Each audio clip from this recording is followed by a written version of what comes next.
السلام عليكم ورحمة الله وبركاته. وصفة النهاردة أنا أول مرة أجربها، وبصراحة ما توقعتش إن هي تطلع بالجمال ده.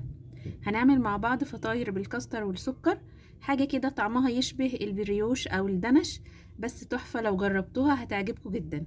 تنفع كمان للأطفال في المدرسة واللانش بوكس، وكمان احنا داخلين على الشتاء ومفيش بقى أحلى من المعجنات في الشتاء. اول حاجه هبدا ان انا اعمل الكاستر علشان عايزاه يبرد خالص قبل ما استخدمه. حطيت كوبايتين من اللبن، حطيت عليهم معلقتين كبار من السكر ومعلقتين كبار من بودرة الكاستر. هقلبهم على البارد وبعد كده هحطهم على النار واقلب لحد ما الخليط يتقل.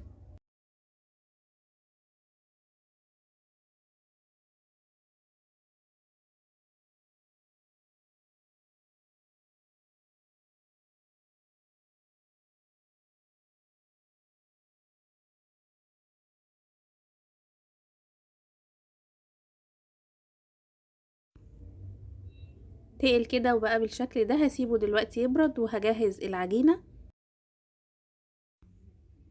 حطيت كوباية من اللبن الدافي وحطيت عليها بيضة، ربع معلقة صغيرة من الفانيليا،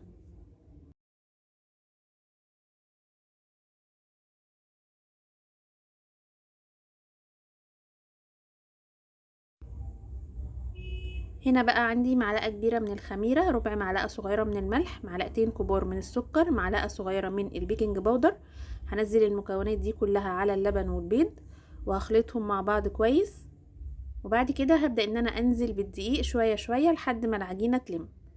انا تقريبا هستخدم من 3 كوبايات ل3 كوبايات ونص من الدقيق، على حسب طبعا حجم البيضة وحجم الكوباية بتاعة اللبن اللي انتي مستخدماها، يعني تقريبا حوالي نص كيلو من الدقيق. هنا هبدأ بقى ان انا انزل الدقيق، نزلت الكوباية الاولانية،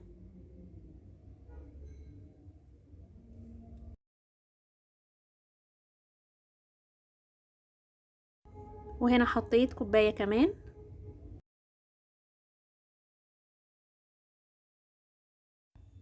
العجينة دي طعمها حلو جدا وغنية، فيها بيض وفيها لبن ولسه كمان هنحط زبدة وفيها فانيليا، فتحسي ان العجينة اصلا لوحدها من غير اي حشوات طعمها حلو. دلوقتي بقى هنا ضفت الكوباية التالتة،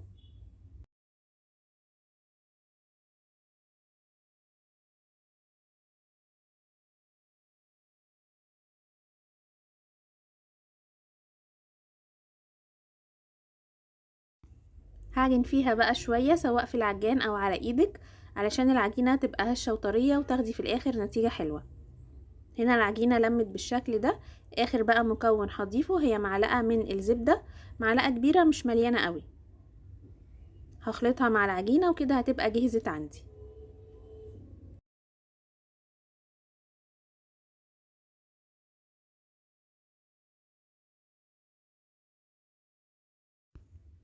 بصوا تلاحظوا ان العجينة كده فيها تلزيقة بسيطة، حطيت رشة بسيطة من الدقيق، ما تكتريش.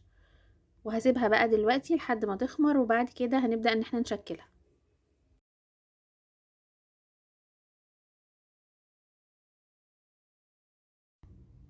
دهنت الصينية بالزيت كويس علشان ما تلزقش، او ممكن تستخدمي ورق زبدة.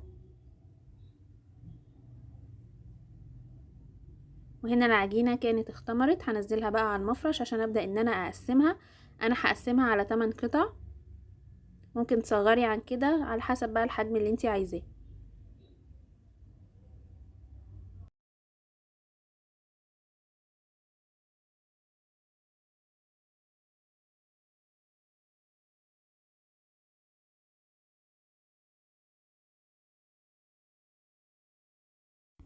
هاخد كل قطعة من دول هعملها كده كورة، واسوي شكلها من فوق واحطها في الصينية او في الصاج.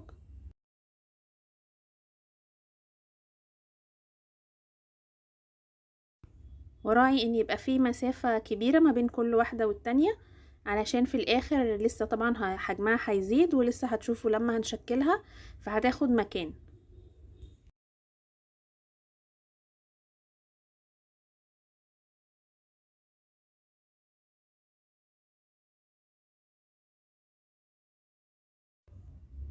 ده كده شكلها، هسيبها بقى تخمر تاني للمرة التانية. هنا كان الكاستر اللي عملته في اول الفيديو خلاص برد، بس طبعا بيكون بعد ما بيبرد بيبقى متكتل كده شوية، فضربته بالمضرب علشان يبقى كريمي واقدر ان انا استخدمه ويبقى شكله احسن.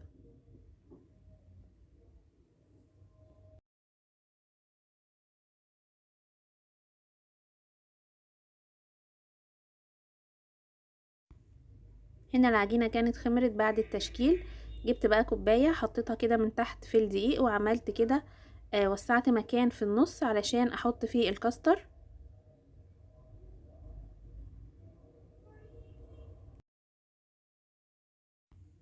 بصوا شايفين بتاخد مكان ازاي، علشان كده في الاول خالص قلتلكوا خلي فيه مسافة كافية ما بين كل واحدة والتانية.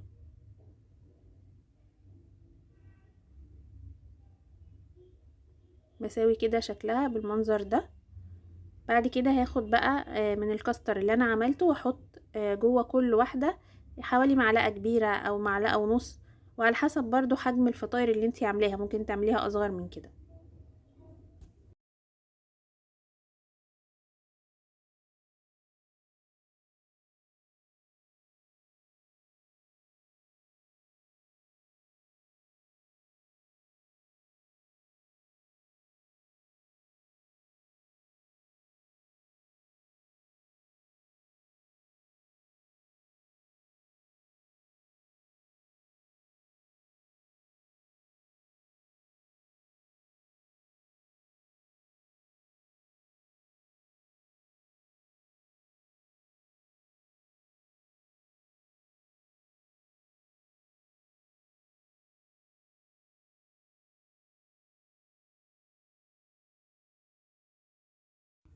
وحطيت كمان في كل واحدة كرزاية علشان تديها شكل حلو وتكسر اللون. في الوقت ده كنت سايبة الفرن يسخن على درجة حرارة 200.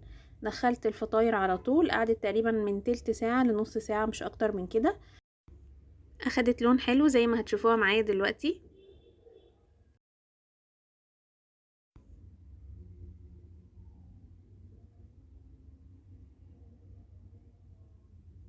هشة جدا، وكانت ريحتها وهي في الفرن بجد تحفة. هسيبها لحد ما تبرد خالص وبعد كده هحط عليها سكر بودر. ما تحطيش عليها السكر وهي سخنة علشان هيسيح.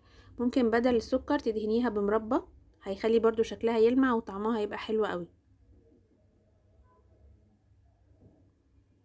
نقسم واحدة بقى دلوقتي واوريها لكم من جوه قد ايه هشة وطعمها حلو. لو جربتوها انا متأكدة ان هي هتعجبكم جدا. كده الفيديو خلاص، يا رب يكون عجبكم. هسيب لكم المقادير مكتوبة في صندوق الوصف، وان شاء الله تجربوها وتعجبكم، واستنوني في الفيديو اللي جاي. والسلام عليكم ورحمة الله وبركاته.